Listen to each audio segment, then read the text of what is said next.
Queridos amigos, boa noite. Que as bênçãos de Jesus, o nosso Divino Mestre, amigo incondicional de todas as horas, nos envolva, nos abençoe e nos inspire agora e em todos os instantes das nossas existências. Nós vamos iniciar as nossas reflexões na noite de hoje, lembrando um trabalho realizado pelo psicólogo social Fernando Braga da Costa. Fernando Braga da Costa, após o curso regular de graduação, num curso de mestrado, em que ele, por algum tempo, defendeu alguns pensamentos, algumas ideias e, por fim, levantando subsídios para a sua tese de mestrado acerca da invisibilidade pública, ele, durante 30 dias, no campus da Universidade de São Paulo, na cidade de São Paulo, ele trabalhou com Gari. Muitos possivelmente já conhecem essa história. O trabalho foi publicado, a reportagem saiu no Diário de São Paulo, e ele fala que, embora ele se esforçasse, fosse uma pessoa conhecida, dinâmica entre os colegas e entre os professores, naqueles 30 dias em que ele trabalhou como Gari, ele não foi reconhecido por ninguém. As pessoas simplesmente não olhavam para ele, não percebiam que era ele, o estudante, o mestrando, que estava ali naquele uniforme. E durante meio período, por dia, durante aquele mês, ele trabalhou como Gari. Ele percebeu, entre aquelas pessoas simples, pessoas que buscavam a sobrevivência, buscavam o jeito simples de ser, o que era o essencial para a própria sobrevivência, não muito mais do que isso. E acabou criando-se ali laços de amizade. Ele fala de alguns detalhes. Um dos detalhes que mais chama a atenção é que num dos dias ele foi convidado por um desses trabalhadores, um desses agora, seus amigos, seus colegas, os garis, a almoçar, a fazer a refeição no restaurante da universidade, no bandejão, aqueles que nós às vezes frequentamos, sabe como é que é, né? E aí ele saiu do trabalho na rua e foi até o segundo andar do prédio de psicologia para pegar a carteira, pegar o necessário para a refeição. E ele entrou, subiu, desceu, trombou com muita gente, mas ninguém o reconheceu. Ninguém prestou atenção que por dentro daquela roupa de Gari estava o colega, o mestrando, o aluno, talvez. Então, isso nos traz uma ideia. Às vezes, só às vezes, nós todos fazemos, se não isso, mais ou menos isso. Mais ou menos a mesma coisa.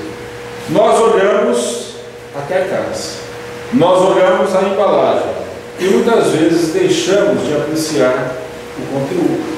Deixamos de verificar nas pessoas relativamente simples ou de uma aparência simples uma grandiosidade que muitas vezes nós nos surpreenderíamos se prestássemos mais atenção. Allan Kardec, quando da codificação da doutrina espírita, na questão número 803, ele interroga os benfeitores espirituais mais ou menos nestes termos: todos os homens são iguais perante Deus? E a resposta dos benfeitores amigos foi mais ou menos a seguinte: sim, todos tendem ao mesmo objetivo, e Deus fez as suas leis para todos, indistintamente. Ou seja, todos nós que aqui estamos, todos nós que passamos pelas nossas experiências neste momento, neste planeta que abençoadamente nos acolhe, necessárias experiências, somos mais ou menos iguais. Temos os nossos defeitos, temos as nossas virtudes, temos as horas que acertamos mais, temos horas que acertamos muito menos, e todos nós somos mais ou menos iguais. Por quê? Porque ainda vivenciamos no mundo provas e de expiações. Todos nós partimos de um mesmo princípio, um princípio em que ainda éramos seres simples e ignorantes, como ensinam os benfeitores espirituais, através das sucessivas existências, de etapa em etapa, nós vamos superando as nossas fraquezas, superando as nossas imperfeições, adquirindo novos valores, compreendendo mais o meio onde nós vivenciamos e compreendemos que o bem-estar muitas vezes não está lá, mas sim na maneira como nós nos comportamos, na maneira como nós nos postamos diariamente, conosco mesmo, na nossa intimidade e principalmente no meio que nos acolhe também, na sociedade, no meio onde nós vivemos. O professor Mário Sérgio Cortella, ele faz uma observaçãozinha importante. Durante o ano de 2007, para dirigentes do Banco do Brasil, alguns dirigentes do Banco do Brasil, ele proferiu um seminário, e nesse seminário ele falou de algumas dificuldades que muitas vezes os gerentes, os diretores, as pessoas que estão à frente das atividades no banco ou de qualquer empresa, se assim pudermos estender este conceito, esse ensinamento, muitas vezes têm. Pessoas que se deparam com outras pessoas e essas outras pessoas são intolerantes. Alguém já passou por isso aqui? Não. Ninguém. Vocês têm muita sorte, mas muita sorte. Com um detalhe: às vezes nós encontramos as outras pessoas que são assim, e às vezes essas outras pessoas somos nós mesmos, também intolerantes para com as necessidades, para com as exigências de determinadas normas estabelecidas em determinadas situações. Então ele chega a uma situação, neste momento, que está relacionada à nossa, mais ou menos, à nossa igualdade de condições, igualdade em que nós nos encontramos, e ele diz mais ou menos o seguinte: existem situações de clientes, ou qualquer um de nós, nos depararmos com normas a serem obedecidas, e se alguém exigir alguma coisa que é natural para determinadas situações, a gente simplesmente encara aquela pessoa que está querendo nos colocar, como todos, diante das normas estabelecidas, e indagamos: sabe com quem você está falando? Alguém aqui já ouviu isso na vida? Não. Graças a Deus. Essa casa só tem gente de sorte. Alguém aqui já falou isso? Também não. Nossa, todos santos, né? Muito bem. Mas às vezes acontece. Às vezes nós é que sentimos a vontade de falar isso. Sabe com quem você está falando? Eu sou algo mais. E aí ele nos lembra um pequeno detalhe, que os benfeitores espirituais nos ensinaram. Lá no livro A Gênese, quando Allan Kardec fala, instruído, orientado pelos benfeitores espirituais, acerca da criação, acerca da grandiosidade do universo, nós nos deparamos para a seguinte situação: nós vivemos no universo, até hoje conhecido, que data de aproximadamente, mais ou menos, 15 bilhões de anos. É isso? Mais ou menos, 13 a 15 bilhões de anos. Quando, num determinado momento, uma partícula, ela se expandiu e criou tudo que está aí. Era o Big Bang. Vocês lembram? Isso é o que a ciência comprovou até hoje. Nesse Big Bang, nesse universo que nós conhecemos, A partir do Big Bang, os planetas, as galáxias, os sóis foram se expandindo. O planeta em que nós vivemos é apenas uma partícula deste universo incontável. Pois bem, nesses 15 bilhões de anos, várias galáxias surgiram, bilhões de galáxias. Cada uma dessas galáxias com bilhões de sóis. Na semana retrasada saiu uma reportagem super atual do telescópio espacial Hubble, em que uma galáxia foi localizada e que ali calcula-se que existam aproximadamente 800 bilhões de sóis, para a gente ter uma ideia do universo em que nós vivemos. E aí continua o professor Mário Cortella. Ele diz o seguinte: neste universo, com bilhões de galáxias, com bilhões de sóis, cada sol tem em sua atmosfera, no seu sistema, vários planetas. E nesses planetas, possivelmente, cada um, à sua moda, ao seu tempo e ao seu momento, vida. Muito bem. Num desses lugares existe uma Via Láctea, uma dessas galáxias, que é a Via Láctea. E lá no cantinho da Via Láctea existe uma estrelinha, que é o Sol. E em volta do Sol, 9 planetas, apesar de rebaixar um a 8. Mas vamos considerar os 9 planetas. Um desses 9 planetas é o nosso planeta Terra, que abençoadamente nos acorda. Aqui, dizem os cientistas, existem aproximadamente 30 milhões de espécies, das quais apenas 3 milhões foram catalogadas até agora. Desses 3 milhões de espécies, uma é a espécie humana.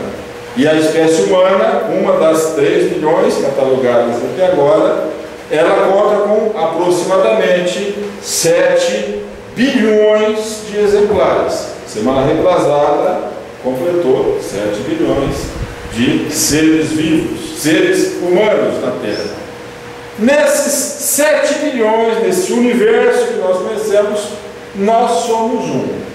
Alguém acha que nós somos importantes nesse conjunto todo? Perdão, individualmente? Sabe com quem você está falando? Diz o professor Mário Cortella. Diz que quando alguém pergunta isso para ele pergunta: você tem um tempinho para ver o que a gente pode conversar a respeito? Individualmente nós representamos muito pouco. Nós somos importantes no conjunto. Nós somos importantes como criaturas de Deus. Isso é verdade. O Pai nos ama a todos, nos concede a todos as mesmas oportunidades, as mesmas possibilidades. Nós, então, temos a nossa importância, mas nesse universo nós representamos muito pouco. Então, somos mais ou menos iguais, uns aos outros, sem exceção, indistintamente. Hoje, pode ser que alguém esteja intelectualmente ou socialmente em uma posição mais elevada, mas todos nós estamos variando nessa posição. Ora necessitamos estar em uma posição de maior alcance social, intelectual, ora necessitamos estar numa situação de subalternidade. É para o nosso próprio aprendizado. Isso é da lei divina. Nós passamos por todas as experiências. Jesus, o querido amigo de todos nós, quando esteve entre nós, ele já sabia de tudo isso. Porque naquela época ele já era um dos espíritos que foram incumbidos, encarregados de trabalhar a criação do sistema solar. Emmanuel, no livro A Caminho da Luz, ele deixa isso bem claro. Então, desde aquela época, Jesus já sabia de tudo isso, veio para há 2000 anos passados, quando esteve a humanidade terrestre, quando estava em condições de já iniciar as suas experiências na sua maioridade, Jesus veio para trazer a sua mensagem. Que mensagem era esta? Era tudo aquilo que nós conhecemos. A mensagem lida do Evangelho, as mensagens que os benfeitores espirituais nos passam, todos os bons pensamentos, todas as vezes que nós lembramos de algo que seja perfeitamente positivo, aí está a mensagem de Jesus atuando, chegando até nós. Naquela época, ele veio para fazer isso. Para quê? Segundo os benfeitores espirituais, a intenção de Jesus, quando esteve entre nós, não era revolucionar o mundo de repente, de uma forma ou outra, mesmo porque até hoje isso não se concretizou ainda. As revoluções estão acontecendo.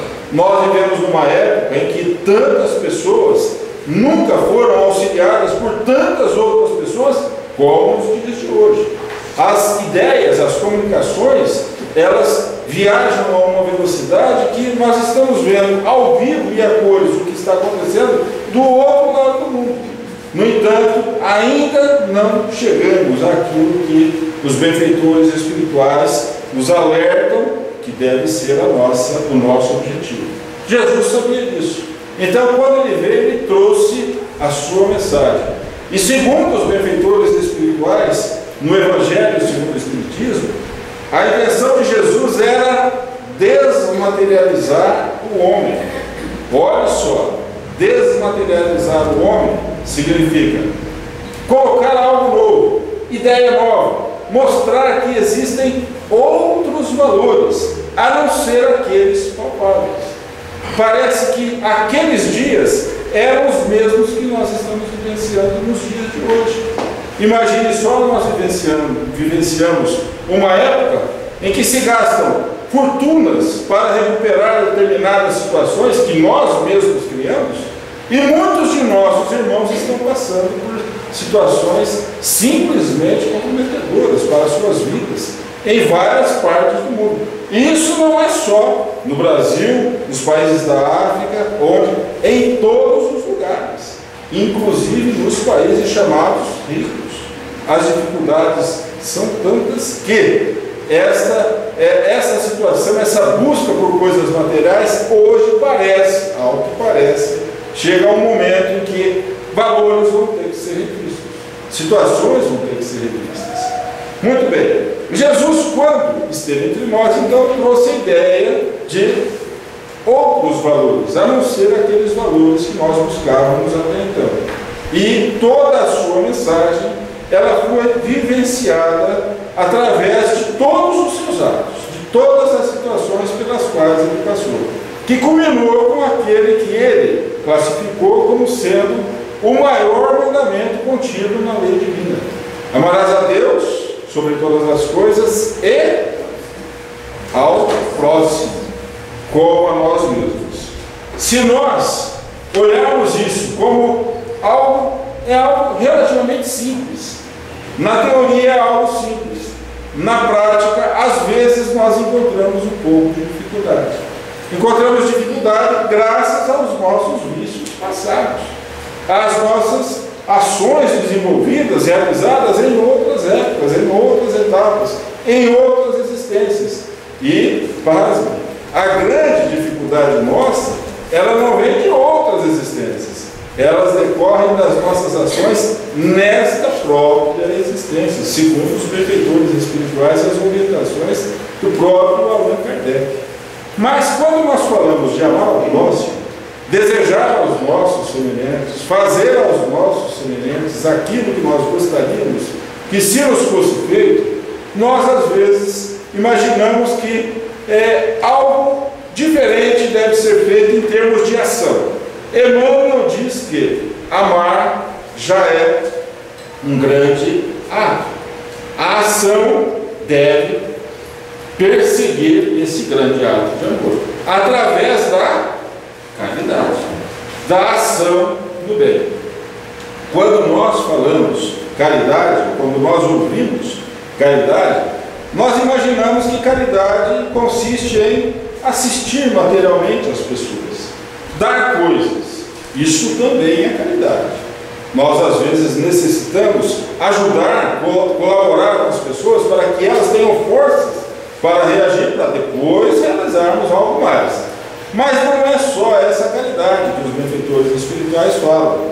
No capítulo 13 do Evangelho segundo o Espiritismo, quando ele fala da mão esquerda e a mão direita, não veja uma o que a outra faz, lá nas instruções dos benfeitores espirituais, nas instruções dos Espíritos, os benfeitores espirituais nos falam da caridade material e da caridade moral.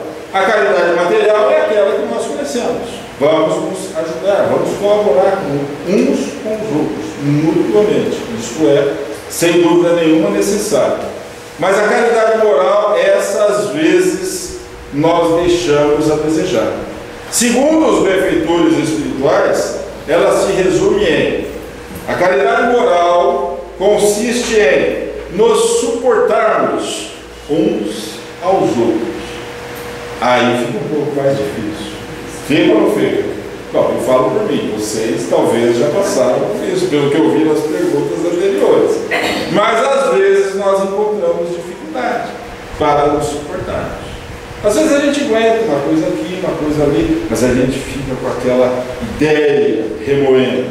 Alguém pensa diferente de nós, pronto, já é o suficiente para a gente começar a criar determinadas situações. E os benfeitores espirituais, falando ainda acerca da caridade material, nos lembra que devemos buscar agir com benevolência para com todos, indistintamente. Allan Kardec não ficou desatento a essa colocação, e antes disso, já no Livro dos Espíritos, na questão número 886, ele interroga os benfeitores espirituais: qual o verdadeiro sentido da palavra caridade? Como a entendia Jesus? Essa foi a colocação de Kardec. E os benfeitores espirituais respondem: benevolência para com todos, indulgência para com as imperfeições alheias e perdão das ofensas. Isso tudo nós fazemos. É isso? Mais ou menos. Depende do dia, depende da hora, depende do necessitado, depende da situação em que nós estamos passando. Deveria ser uma conduta que deveríamos impor a nós mesmos como algo sempre presente, algo contínuo, algo que devemos fazer sempre. E quando os benfeitores espirituais nos falam da caridade moral, de nos suportarmos uns aos outros, isso implica em quê?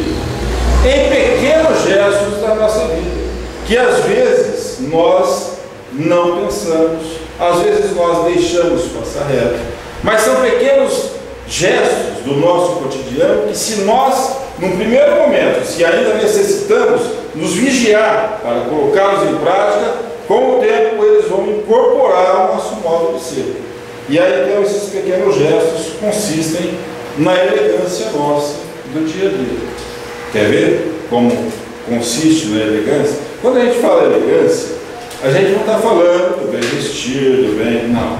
Quando nós falamos em elegância, nós falamos em gestos que fazem-nos, muitas vezes até apagar-nos no meio onde nós vivemos. Por exemplo, não precisa nem responder, ou se respondam se quiser. Acordar de manhã e fazer, falar um bom dia para a pessoa que conosco convive, para a pessoa que conosco trabalha. Às vezes a gente fica embolado, não fala um bom dia. Às vezes a gente quer mostrar que é fera e fica de cara feia ainda. Às vezes nós não sorrimos. Nós tivemos a oportunidade de trabalhar numa certa localidade e, visitando uma empresa, nós assistimos à ascensão de um funcionário daquela empresa, em que, quando ele era subalterno, ele era uma pessoa extremamente amável. Quando ele foi galgado a posições mais elevadas, ele ficou uma pessoa totalmente abominável. Todos o detestavam. E olha, estou falando dele, mas com a gente é mais ou menos a mesma coisa. Se a gente não tomar cuidado, é mais ou menos isso que acontece. As pessoas necessitam de receberem um bom tratamento. Nós, às vezes, nós sempre lembramos disso. Por exemplo, só para fins didáticos, os homens, só para os homens, daqui, os homens, quais os homens que abrem a porta do carro para a mulher entrar primeiro? Você ficar com vergonha, não. Elas falam que não precisam. Elas falam que não precisam. Mas elas adoram isso. Elas adoram serem bem tratadas. Isso é um gesto de elegância. Quanto custa? É um pequeno gesto do nosso cotidiano. A gente trata a pessoa de uma simplicidade ao... No começo a gente precisa até nos ficar para fazer isso, mas exatamente. E aí então, o que acontece? Elas adoram. Isso é um gesto de elegância. O que nos leva a uma situação de nos tornarmos mais tolerantes. Nós vivemos num mundo em que somos todos mais ou menos iguais, estamos mais ou menos nas mesmas dificuldades, virtudes e imperfeições, fraquezas, mas nós vivemos com pessoas que pensam diferentes de nós, pessoas que têm ideias diferentes, que têm atividades, atitudes diferentes, percepções diferentes. Então nós precisamos nos tolerar. Se não fizer isso, se nós não conseguirmos isso, é muito mais complicado. Que o digam os esposos e as esposas. Se a gente não abrir mão de alguma coisa, torna-se algo insuportável. Isso tudo, a elegância, a tolerância, se nós conseguirmos incorporar isso em nós, isso vai fazer com que sejamos pessoas gentis. E a gentileza é algo tão bonito, e tão belo, tão maravilhoso, e tão bom, que a gente não faz ideia. Para a gente ter uma ideia, saiu na internet uma notícia dessa. Na Noruega, um frigorífico, ali naquele frigorífico, trabalhavam centenas de pessoas, dezenas de pessoas, mais de uma centena, talvez até mais de 2 centenas de pessoas. E um dia, um dos funcionários que trabalham nas câmeras frigoríficas, ele ficou trancado dentro de uma das câmeras frigoríficas. Vocês viram essa notícia? Não? Essa notícia correu o mundo. E aí, olha só o que aconteceu. Ele foi trabalhar, foi fazer o seu serviço na câmara frigorífica. Lá, nas câmaras frigoríficas de todos os frigoríficos, existem as roupas especiais. A gente entra, senão a gente congela. 40, 60 graus abaixo de zero. Ele entrou, por alguma razão, o dispositivo fez com que a porta da câmara se fechasse. E aí então ele ficou trancado lá dentro, com roupa para o frio e tudo, mas ele ia acabar congelando. Moral da história: ele bateu, fez barulho, esperneou, fez o diabo e ninguém viu que ele estava lá dentro. 5 horas depois de encerrar o expediente normal da empresa, alguém foi lá e abriu a porta daquela câmara frigorífica. E aí então ele foi salvo por aquele homem. Aquele homem não era ninguém mais, ninguém menos do que o vigilante da portaria da frente do frigorífico que trabalhava durante o dia ali. No final do expediente, ele começou, daí um pouco ele foi lá e encontrou esse amigo dentro da câmara frigorífica. No dia seguinte, o vigilante foi chamado ao Departamento de Recursos Humanos e lhe foi indagar o seguinte: o que é que o senhor estava fazendo? O senhor trabalha na portaria do frigorífico. O que é que o senhor estava fazendo lá nas câmaras frigoríficas? E olha só a resposta dele: eu trabalho neste frigorífico há 35 anos. Conheço todos os funcionários, todos os diretores, todos os clientes que visitam aqui, todos os fornecedores, todas as pessoas passam por mim. Todos os dias, todos os funcionários, todas essas pessoas entram e depois saem, e eu vejo quem entrou e quem saiu. Só existe uma pessoa que me cumprimenta todo dia, que é o meu amigo. Naquele dia eu vi que ele entrou, vi que ele não saiu das instalações, e aí então eu sabia que tinha alguma coisa errada. E saí a procurar. Fui procurar para cá, para lá, para cá. Depois de 5 horas procurando, eu encontrei dentro da câmara frigorífica. A gentileza que salvou uma vida. Esse é o tema da história, como ela está sendo repassada às sociedades, a todos nós que conhecemos essa breve passagem. Se nós buscarmos imprimir essas atitudes no nosso modo de ser, nós vamos chegar a um momento em que as pessoas vão receber aquilo que elas mais gostam de receber. Sabe o que é? Antes disso, vamos falar quem foi que deu essa ideia. Lógico que a ideia não era dele, mas ele colocou isso num pequeno, grande livro. H. Jackson Brown Jr., ele escreveu algumas instruções quando seu filho Adam passou na universidade, adentrou a universidade, e aí então ele achou que precisava passar algumas ideias, algumas instruções para que o seu filho se conduzisse na vida, com retidão, com honestidade. E aí então ele começou a escrever algumas instruções. Faça isso, não faça aquilo, faça isso, não faça aquilo, trate as pessoas assim. E daí surgiu um pequeno, grande livro, que é o pequeno manual de instruções para a vida. Não é um livro espírita, mas é um livro que todos nós espíritas de alguma forma nos ligamos a ele, porque ali existem algumas instruções que têm tudo a ver com aquilo que os benfeitores espirituais nos ensinam. E na instrução número 1, o H. Jackson Brown Jr., ele faz a seguinte orientação ao seu filho Adam: elogie pelo menos 3 pessoas por dia, apenas para fins didáticos. Quem daqui hoje elogiou pelo menos 3 pessoas? Então vai. Quem não elogiou 3 pessoas? Tem alguém que está me ouvindo? Pode levantar a mão, porque ou lá ou cá tem que ter, ou elogiou ou não elogiou, né? Então nós temos essa dificuldade, porque às vezes nós queremos bem, nós vemos a pessoa, está fazendo tudo certo, nosso amigo, nosso familiar, nossa esposa, nosso esposo, nosso filho, e aí nós simplesmente deixamos passar a oportunidade de fazer um elogio.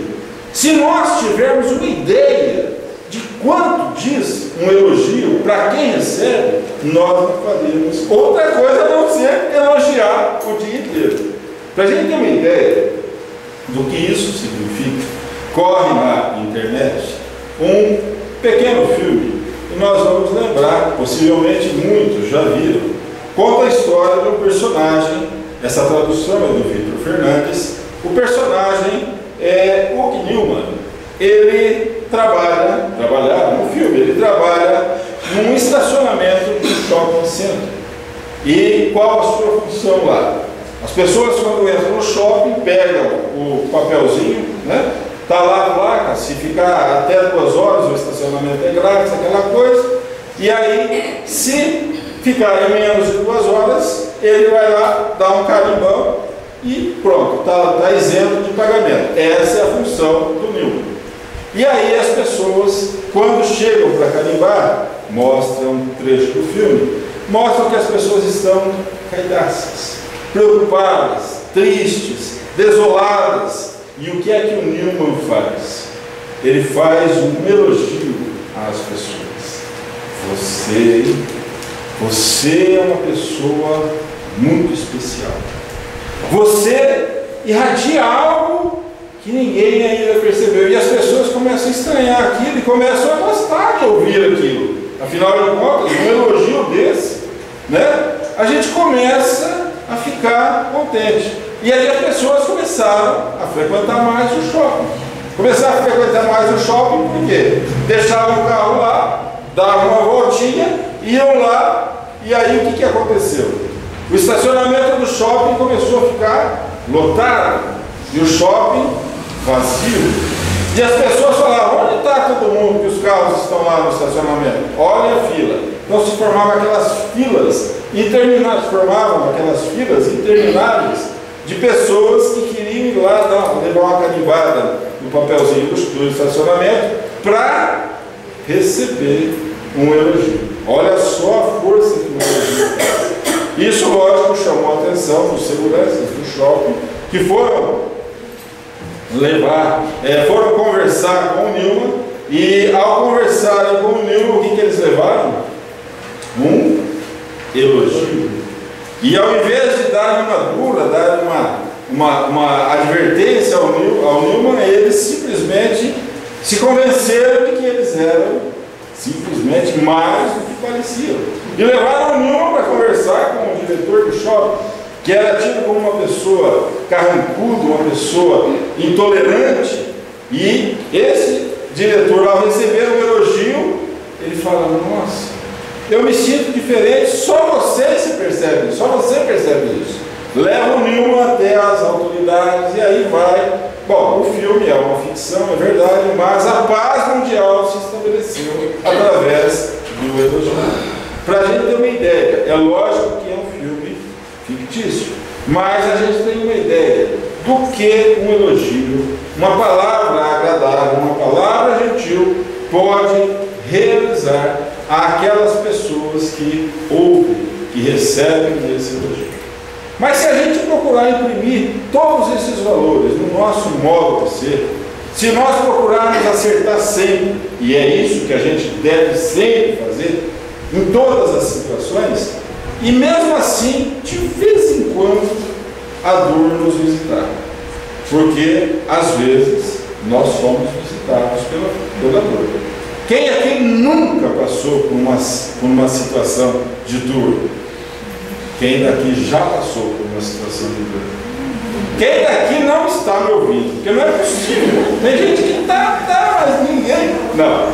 Todos nós já passamos ou vamos passar. Aqueles de nós que ainda não passamos por isso, vamos nos preparar, porque o dia vai chegar. Não é praga, não é torcendo para que a coisa. Não, isso é da lei divina. Nós estamos vivendo num mundo em que ainda estamos nesse estágio.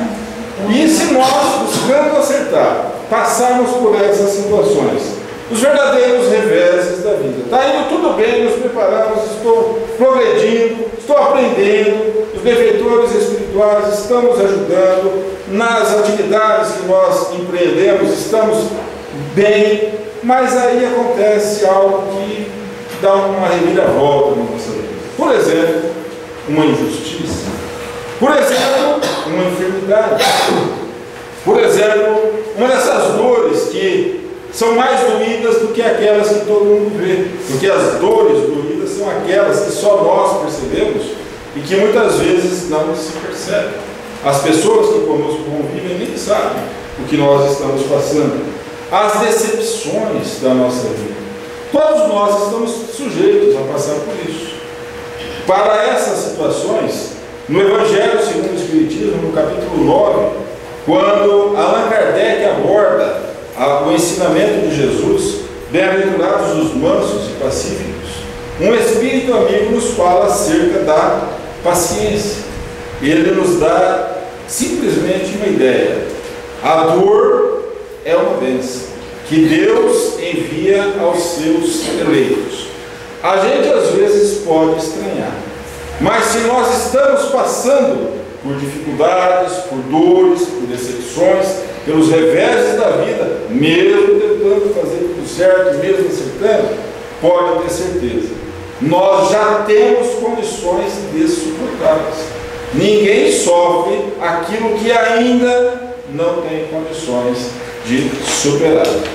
Se nós ainda assim buscarmos vivenciar a nossa vida, tenhamos como imagem aquela oportunidade em que Jesus sentou junto às multidões e começou a falar às pessoas. As pessoas se reuniram e as crianças que estavam ali começaram a fazer uma verdadeira festa, porque nós que somos crianças é mais ou menos assim, somos mais ou menos assim, não é? Quando os grandes, quando os adultos se reúnem, nós fazemos a maior festa, porque a gente se reúne, faz festa, se encontra com um, com outro, brincadeira, e a meninada começou com isso. E nessa situação, Jesus falando às pessoas, atendendo aos aflitos, orientando aos necessitados, a molecada fazendo aquela algazarra, Pedro, com aquela calma que lhe era peculiar, vamos chegar lá, querendo dar um jeito na meninada. E aí Jesus chama a atenção dele: deixar que venham a mim as criancinhas, pois são elas, pois o reino dos céus é para aqueles que se assemelham.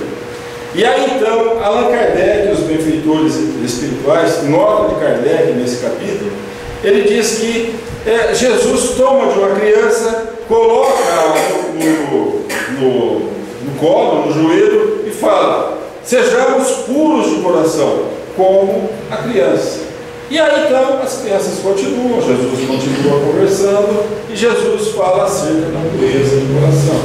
Allan Kardec nos ensina que a pureza de coração é inseparável da simplicidade e da humildade. Aqueles que elegemos as coisas mais simples, de uma forma mais simplificada, nós sofremos menos. Às vezes o sofrimento aparece, mas a simplicidade faz com que nós tenhamos menos decepções, ainda que elas venham também. Exclui toda a ideia de egoísmo e de orgulho. E aí então ficam esses ensinamentos.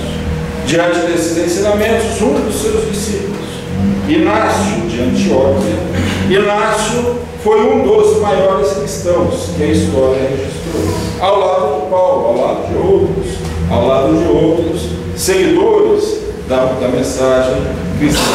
Inácio, então, no fim, em determinado momento da sua vida, ele é aprisionado e levado a Roma, para que, dias depois, seja colocado na arena para alimentar as feras, os leões, os leopardos, os tigres selvagens que estavam ali há muitos dias sem serem alimentados, para, junto com outros cristãos, serem trucidados, servirem de alimento àquelas feras.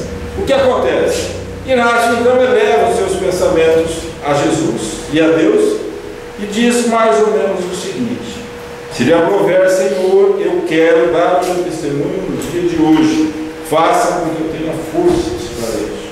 Só que aí, quando as pessoas, quando aqueles soldados abrem as jaulas, os animais saem, eles saem fazendo a maior destruição, eles saem ceifando vidas, e Inácio é poupado.